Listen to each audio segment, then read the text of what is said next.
नमस्कार, SPT news में आपका स्वागत है। पेश है 11 जुलाई शनिवार दोपहर 3:15 बजे राजस्थान के विभिन्न शहरों की 15 बड़ी खबरें। राजस्थान में सरकारी स्कूलों में पीएम पोषण योजना के तहत परोसे जाने वाले भोजन की गुणवत्ता को लेकर मिड डे मील आयुक्तालय ने सख्ती बढ़ा दी है।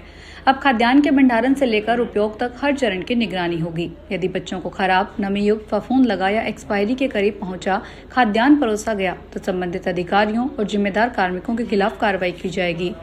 पीएम पोषण योजना के आयुक्त विश्व मोहन शर्मा ने इस संबंध में राजस्थान के सभी जिला शिक्षा अधिकारियों और संबंधित अधिकारियों को विस्तृत दिशा निर्देश जारी किए हैं।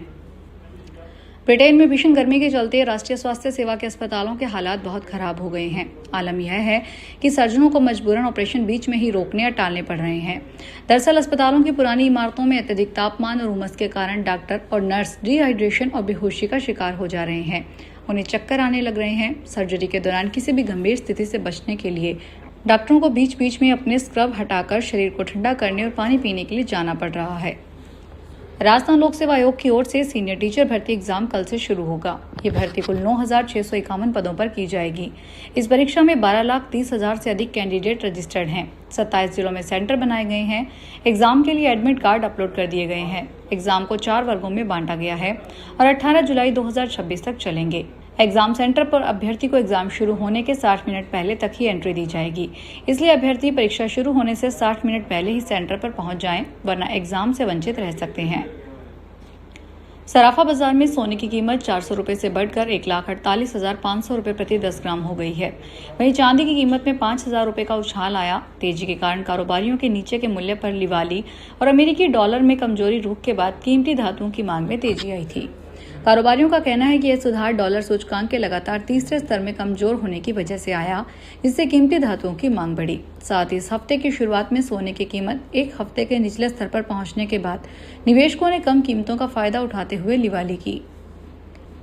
राजस्थान में राजस्थान राज्य अन्य पिछड़ा वर्ग के तहत चल रहे ओबीसी सर्वे में लगे शिक्षा विभाग के कार्मिकों को फिलहाल कार्य मुक्त नहीं किया जाएगा। माध्यमिक शिक्षा निदेशक सीताराम जाट ने इस संबंध में सभी संभागीय संयुक्त निदेशकों और जिला शिक्षा अधिकारियों को निर्देश जारी किए हैं। आदेश के अनुसार सर्वे में नोडल अधिकारी, संदर्भ व्यक्ति और प्रज्ञक के रूप में लगे कार्मिकों को सर्वे पूरा होने या 31 जुलाई 2026 तक जो भी पहले हो कार्य मुक्त नहीं किया जाएगा।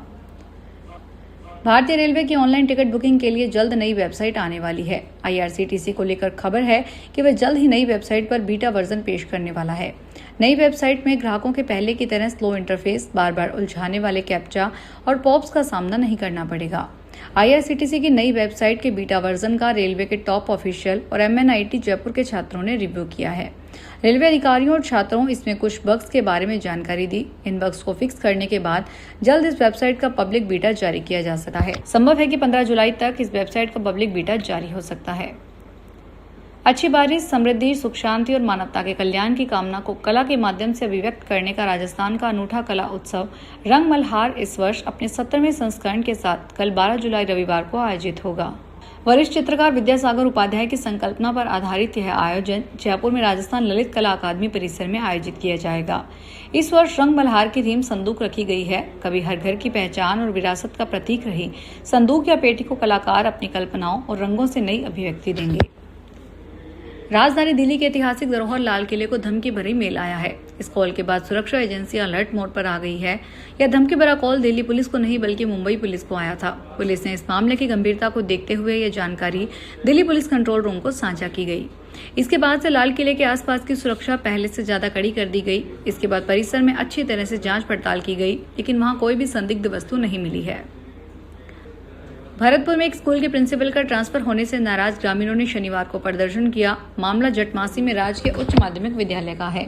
यहां स्कूल के बाहर सुबह 7 बजे प्रदर्शन हुआ। इस प्रदर्शन में ग्रामीणों के साथ स्कूल के बच्चे भी शामिल रहे। बच्चों ने किसी भी टीचर को स्कूल के अंदर नहीं जाने दिया। प्रदर्शन में धूप के कारण एक बच्चे की तबीयत खराब हो गई। शिक्षा विभाग का कोई अधिकारी मौके पर नहीं पहुंचा है। कावड़ यात्रा को लेकर हरिद्वार पुलिस ने श्रद्धालुओं के लिए एडवाइजरी जारी की है। इस बार कावड़ यात्रा में जुगाड़ वाहन, पेट्रो साइलेंसर, भाले, त्रिशूल, तलवार और अन्य हथियारों के साथ प्रवेश पूरी तरह प्रतिबंधित रहेगा। पैदल कावड़ की ऊंचाई 6 फीट और कावड़ झांकी की ऊंचाई 10 फीट से अधिक नहीं होगी। नियमों का उल्लंघन करने वालों के विरुद्ध सख्त कानूनी कार्रवाई की जाएगी। पुलिस ने सभी शिव भक्तों से यात्रा को सुरक्षित, अनुशासित और सकुशल बनाने में सहयोग की है। श्री अमरनाथ धाम तक श्रद्धालुओं की पहुंच और सुलभ बनाने के लिए तीसरा मार्ग तैयार करने की संभावनाओं पर काम शुरू हो चुका है। यह प्रस्तावित मार्ग लद्दाख प्रदेश के मीना मार्ग को कश्मीर घाटी में समुद्र तल से लगभग 12,756 फीट की ऊंचाई पर स्थित श्री अमरनाथ की पवित्र गुफा से जोड़ेगा। यह छोटा मार्ग करीब 6 किलोमीटर का होगा। मौजूदा समय में पवित्र गुफा तक पहुंचने के 2 मार्ग बालटाल और पहलगाम है। इस मार्ग से श्रद्धालु एक ही दिन में पवित्र गुफा तक की यात्रा कर सकेंगे। लद्दाख घूमने आए पर्यटक भी पवित्र गुफा के दर्शन कर सकेंगे। हिमाचल प्रदेश की तरफ से आने वाले श्रद्धालु लेह जंस्कार के रास्ते पवित्र गुफा तक जा सकेंगे। अलवर राजगढ़ मेगा हाईवे पर शनिवार सुबह तेज रफ्तार कार ने रोंग साइड से आकर राजकीय उच्च माध्यमिक स्कूल कलसाडा के प्रिंसिपल सुनील शर्मा की बाइक को टक्कर मार दी। इस हादसे में प्रिंसिपल सुनील शर्मा गंभीर रूप से घायल हो गए। घटना बुर्जा बाईपास स्थित दायरा पेट्रोल पंप के सामने यह हादसा हुआ, जब प्रिंसिपल शर्मा अलवर से अपने स्कूल जा रहे थे। प्रत्यक्षदर्शियों ने बताया कि कार तेज स्पीड से गलत दिशा में आकर सीधे बाइक से टकराई। टक्कर इतनी तेज थी कि बाइक पूरी तरह क्षतिग्रस्त हो गई। प्रिंसिपल सुनील शर्मा को सिर में गंभीर चोटें आई है। भरतपुर के बयाना नगर पालिका में स्थायी और ठेका आधारित सफाई कर्मियों की हड़ताल शनिवार को दूसरे दिन भी जारी रही। विभिन्न मांगों को लेकर सफाई कर्मियों ने गांधी चौक पर नगर पालिका प्रशासन के खिलाफ प्रदर्शन किया। अखिल भारतीय सफाई मजदूर कांग्रेस के बैनर तले हुए इस प्रदर्शन का नेतृत्व स्थायी सफाई कर्मी संघ के अध्यक्ष मुकेश चौहान और अस्थायी सफाई कर्मी संघ के अध्यक्ष बीनू पराशर ने किया। कर्मचारियों ने दावा किया है कि नगर पालिका के लगभग 80% सफाई कर्मी हड़ताल में शामिल। झुंझुनू में सूरजगढ़ के लोहारू रोड पर कासनी और पिलोद के बीच शनिवार सुबह घोड़ा मक्खियों के हमले से पिता बेटे घायल हो गए। इनमें से एक की हालत गंभीर बताई जा रही है। घटना की सूचना मिलते ही जीवन ज्योति रक्षा समिति के सदस्यों ने घायल को अस्पताल पहुंचाया। घायलों की पहचान कासनी निवासी मांगेराम और उनका बेटा प्रदीप के रूप में हुई। दोनों घायलों को सूरजगढ़ के सरकारी अस्पताल में भर्ती करवाया गया। प्राथमिक उपचार के बाद मांगेराम की गंभीर स्थिति को देखते हुए उन्हें जिला अस्पताल झुंझुनू रेफर कर दिया गया। प्रदीप का इलाज सूरजगढ़ अस्पताल में जारी है। कोटा में सरकारी सीनियर सेकेंडरी स्कूल बगतरी में पेयजल संकट बना हुआ है। गर्मी और उमस के बीच स्टूडेंट्स और टीचर्स को भारी परेशानी हो रही है। स्टूडेंट्स अपने घरों से पानी लाने को मजबूर हैं। ग्रामीण दुर्गा शंकर सुमन ने बताया कि समस्या के बारे में संबंधित अधिकारियों को कई बार सूचित किया गया है, लेकिन अब तक कोई स्थायी समाधान नहीं निकला। स्कूल के प्रिंसिपल एकता नागोरा ने बताया कि स्कूल तक आने वाली पाइपलाइन सड़क पार करती है। इस रास्ते पर ट्रैक्टर ट्रालियों की लगातार आवाजाही के कारण पाइपलाइन बार बार क्षतिग्रस्त हो जाती है। फिलहाल इस बुलेटिन में इतना ही। फिर हाजिर होंगे बड़ी खबरों के साथ। अगर आप भी अपने आसपास की छोटी बड़ी और महत्वपूर्ण खबरों से अपडेट रहना चाहते हैं तो सब्सक्राइब कीजिए हमारे चैनल SBT न्यूज को और प्रेस कीजिए बेल आइकन पर।